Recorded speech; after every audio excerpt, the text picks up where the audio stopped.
네, 이번 영상에서는 그 저작물이 공정한 이용에 대해서 말씀을 드릴 텐데요. 우리 저작권법은 제23조에서부터 제35조에 이르기까지 그 개별적인 저작재산권 침해에 대한 면책 사유들을 규정을 하고 있습니다. 그래서 이 규정에 해당이 되면은 설사 이제 외형적으로는 저작재산권 침해에 해당되는 것처럼 보여도 저작재산권 침해의 책임으로부터 면책이 될 수 있는 것이죠. 그런데 이렇게 23조부터 35조까지 열거적으로 규정하고 있을 뿐이지 어떤 포괄적인 규정을 두고 있지는 않았습니다. 그래서 이 열거된 규정에 정확하게 해당이 되지 않으면 면책이 되지가 않았던 거죠. 그런데 이 디지털 네트워크 시대에 이 급변하는 기술적 환경에 대해서 적절하고 또 탄력적으로 대처하기 위해서는 어떤 이 포괄적인 면책 규정을 두는 것이 필요하다 하는 이제 이런 그 논의가 있었고요. 그래서 2011년도에 그 우리나라와 미국이 한미 FTA를 체결하면서 이 저작권법을 아주 대폭적으로 개정을 했거든요.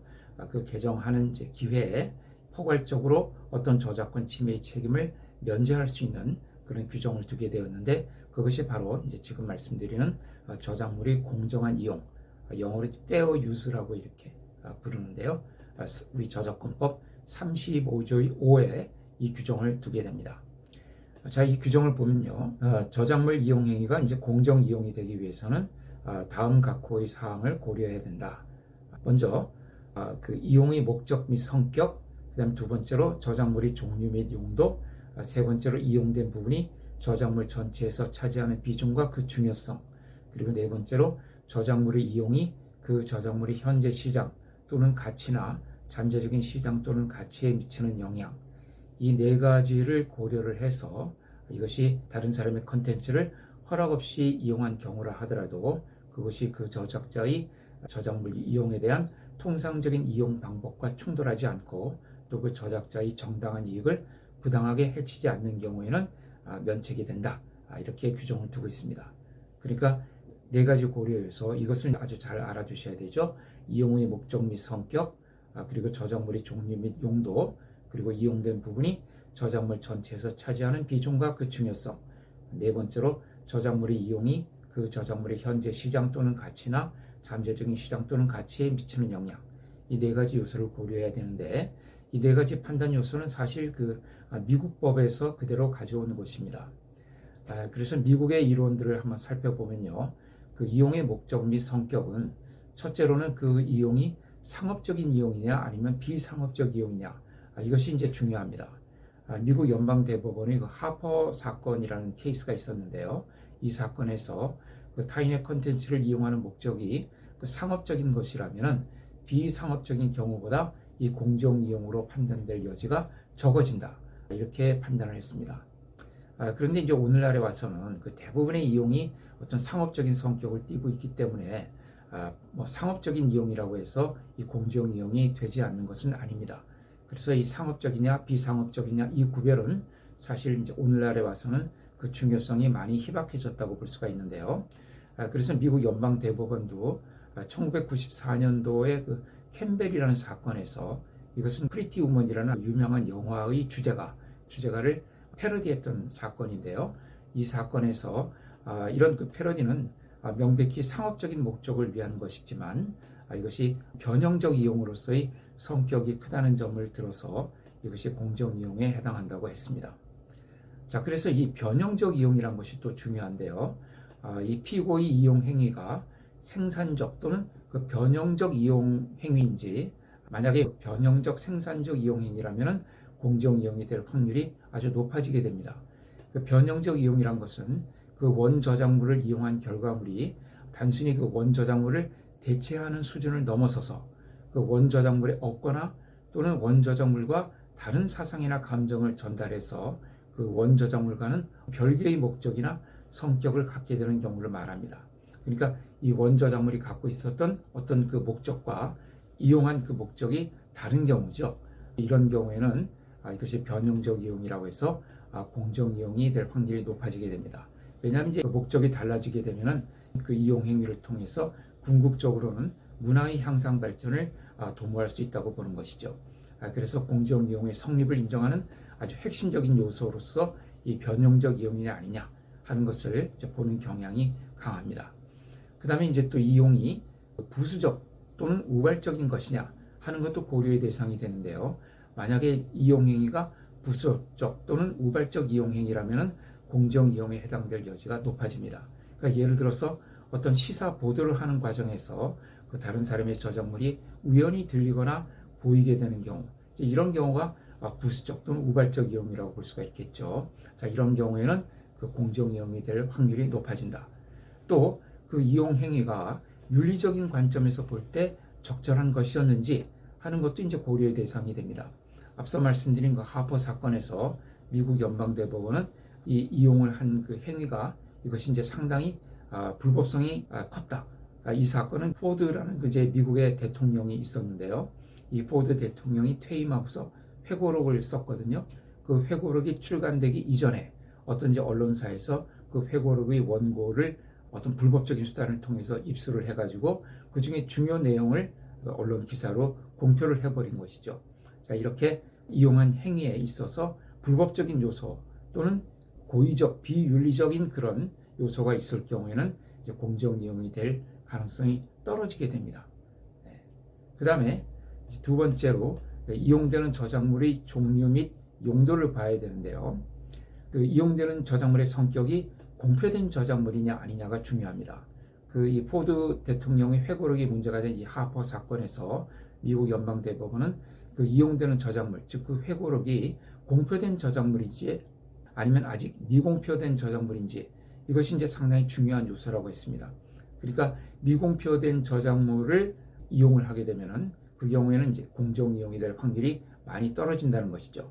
아직 저작자가 공표하지도 않았는데 이제 그것을 이용함으로써 그 저작자가 공표할 시점을 적절하게 선택할 수 있는 기회를 이제 박탈하게 되는 것이죠. 이제 이런 점에서 이것이 저작자의 권리를 해치는 그런 부분이 상당히 높기 때문에 이런 경우에는 공정 이용이 될 확률이 떨어지게 됩니다. 그러니까 미공표 저작물을 이용하게 되면 공정 이용이 될 확률이 떨어진다는 것이죠. 또 그 다음에 그 이용되는 저작물이 사실적 저작물이냐 아니면 허구적 저작물이냐 하는 것도 중요한 고려 요소가 됩니다. 예를 들어서 역사 저작물이라든가 위인전이라든가 또는 사전이라든가 이런 것은 이제 사실적 저작물이죠. 팩트 그 자체를 주로 하는 저작물입니다. 이런 저작물의 경우에는 그 저작물을 이용해야 될 필요성이 높아진다고 보는 것입니다. 그래서 공정 이용이 허용될 여지가 높아지고요. 왜냐하면 이런 역사적 사실이라든가 전기적 사실, 또 어떤 사전에 있어서의 뜻풀이 이런 것들은 그 특정인에게 독점되어서는 안 되고 누구든지 그런 사실을 인용하거나 활용해서 자신의 창작을 할 수 있어야 된다고 보는 것이죠. 그래서 그런 저작물의 경우에는 공정 이용이 될 확률이 높아지고요. 이에 반해서 그 허구적 저작물, 픽션이죠. 이런 픽션 저작물의 경우에는 다른 사람들이 반드시 그 저작물을 인용해야 될 필요성이 그다지 크지 않죠. 예를 들어서 소설이라든가 시라든가 이런 문예적 저작물, 이제 그런 또 허구적 저작물의 경우에는 굳이 공정 이용을 허용해 줘야 될 그런 필요성도 그만큼 적어지기 때문에 그런 저작물을 인용했을 경우에는 이제 공정 이용이 허용될 그런 가능성이 떨어진다고 볼 수가 있습니다. 자, 그다음에 이제 세 번째로 이용된 부분이 저작물 전체에서 차지하는 비중과 그 중요성을 이제 고려를 해야 되는데요. 그러니까 그 원고의 저작물 중에서 아주 상당 부분을 피고가 이용을 했다. 그 상당 부분이란 것이 비중이 또 굉장히 높다. 그러니까 그 원고의 저작물 중에서 질적으로 또는 양적으로 아주 많은 부분을 또는 중요한 부분을 이용을 했다고 하게 되면 공정 이용이 성립될 확률이 떨어지게 됩니다. 그래서 이 하퍼 사건에서도요, 피고가 원고의 회고록 중에서 이용한 부분은 아주 그 양적으로는 굉장히 적었어요. 그 회고록은 굉장히 그 이제 분량이 두꺼운 그런 회고록이었는데 단어가 한 20만 단어 정도가 된다고 해요. 그런데 그 중에서 300단어 정도만 인용을 했거든요. 그래서 그 양적으로는 얼마 되지 않지만은 그 부분이 아주 그 회고록의 전체 내용 중에서 질적으로 핵심적인 내용을 이루고 있는 부분이었다는 거죠. 그래서 이 공정 이용의 성립을 부정하는 요소로 이것이 작용을 했고요.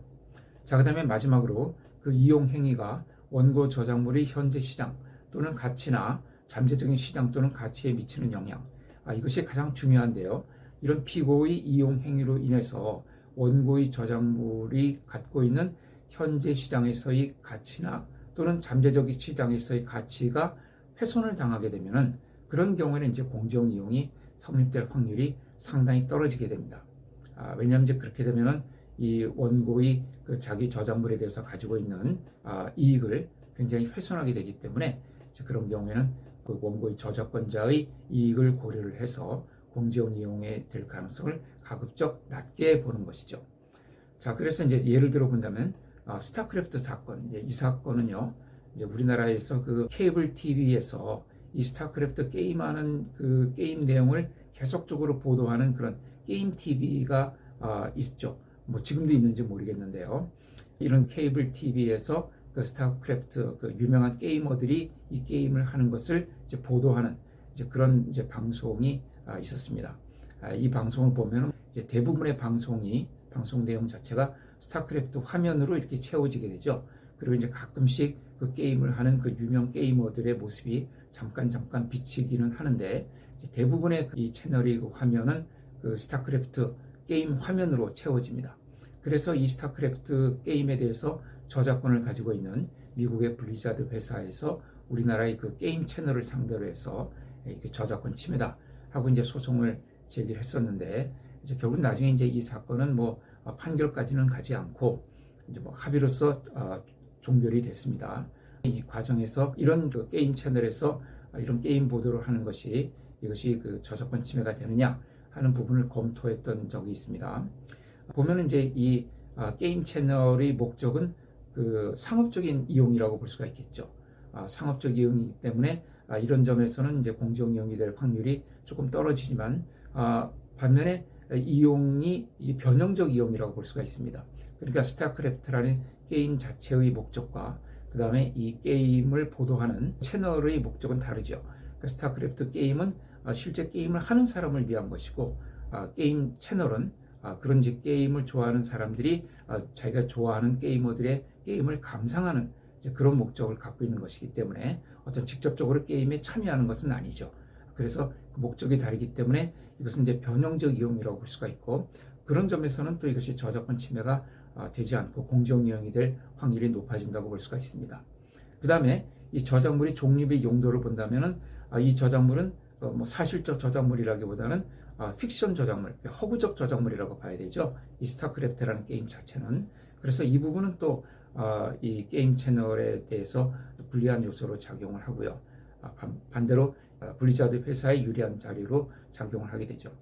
그 다음에 이용된 부분이 전체 저작물에서 차지하는 비중을 보면은 이 게임 채널을 보면은 뭐 전체 화면 대부분이 이 스타크래프트 화면으로 채워지기 때문에 이런 점에서는 이것이 질적으로 또는 양적으로 상당히 중요한 부분을 차지하고 있기 때문에 이것은 공정 이용이 될 확률이 떨어지는 이런 요소로 작용을 하게 되죠.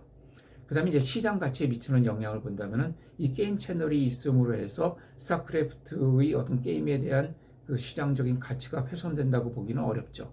오히려 이 게임 채널과 이 스타크래프트 게임 자체는 서로 대체하는 그런 경쟁하는 관계에 있다기보다는 서로 보완적인 관계에 있다고 볼 수가 있죠. 자, 이런 점을 여러 가지를 이제 고려해 본다면은 뭐 제 생각으로는 이것은 이제 공정 이용으로 되어야 하지 않을까 하는 생각을 뭐 가지고 있었는데 어쨌든 이 사건은 이제 적절하게 합의로 종결이 됐습니다. 요즘에 보면은 유튜브 영상에 북튜버들 어떤 책을 읽어주는 영상들이죠. 뭐 자기계발 서적이라든가 또는 뭐 고전 소설 이런 것들을 요약을 해서 다이제스트 해주고 그런 영상들이 많이 있고 또 영화 리뷰를 해주는 그런 영상들도 있죠. 자, 이런 것들도 과연 이제 그 출판사나 영화사의 허락을 받지 않고 만들었을 때 이것이 공정 이용에 해당하는지 하는 여부를 판단해 볼 필요가 있습니다. 요즘 보면은 대부분의 출판사가 이런 북튜브 영상에 대해서 어떤 기준을 가지고 있는 것 같아요. 그래서 이런 북튜브 영상을 찍는 이른바 그 북튜버라는 사람들 요즘에는 요약해주고자 하는 책을 출판한 그런 출판사에 확인을 해서 자, 이 정도로 이용을 하려고 하는데 괜찮겠느냐 이렇게 해서 이제 허락을 받고 이용하는 경우가 대부분인 것 같습니다. 자, 그리고 이제 그 동경고등법원 1994년 10월 27일 판결은요. 월스트리트 저널이라는 유명한 그 경제 신문이 있죠. 이런 그 신문 기사를 번역을 해서 그 요약문을 유료로 배포한 사례, 이것은 그 공정 이용에 해당되지 않는다. 이렇게 본 사례가 있습니다. 자, 이제 이런 사례들을 가지고 이 공정 이용에 대해서 이해를 하고 또 검토를 해보시고요. 스타크래프트 사건과 관련해서는 제가 9월 5일자로 올려드린 영상이 있습니다. 거기에 자세히 소개를 해놓았으니까 그 게임 방송과 저작권 위험이라는 제목의 영상이거든요. 그 영상을 한번 참고로 보시기 바랍니다.